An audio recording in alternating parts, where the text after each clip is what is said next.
Hello everyone, welcome back to my channel.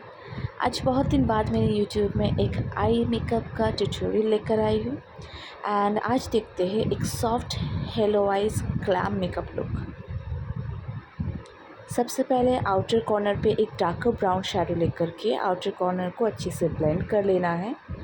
उसके बाद outer corner का जो ब्राउन कलर का एजेस रहेगा उसको सॉफ्ट कर लेने हैं with a lighter brown shade. इस स्टेप के बाद हम इनर कॉर्नर पे काम करेंगे। अच्छे से हम एक लाइटर लैवेंडर कलर और लाइलैक शेड से अच्छे से ब्लेंड कर लेंगे एंड हाईलाइट करेंगे और इन्हांस करेंगे इनर वी को। एक अच्छे से क्रीज शेप दे देंगे from inner side to mid lid तक। थोड़ा सा डार्कर करेंगे, बहुत ज़्यादा डार्कर नहीं करना है, ब्राउन शेड में ही रहना है एंड मिडिल में हेलो क्रिएट करना है with a golden and champagne shimmer colour.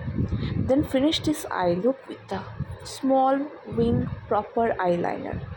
Soften the drop shadow with a lighter brown shade and apply kajal to your lower waterline and upper waterline and smudge it with a brown eyeshadow and apply a nude lipstick. That's all about this look. Thank you so much for watching. If you like this video, then don't forget to like, share and subscribe my channel.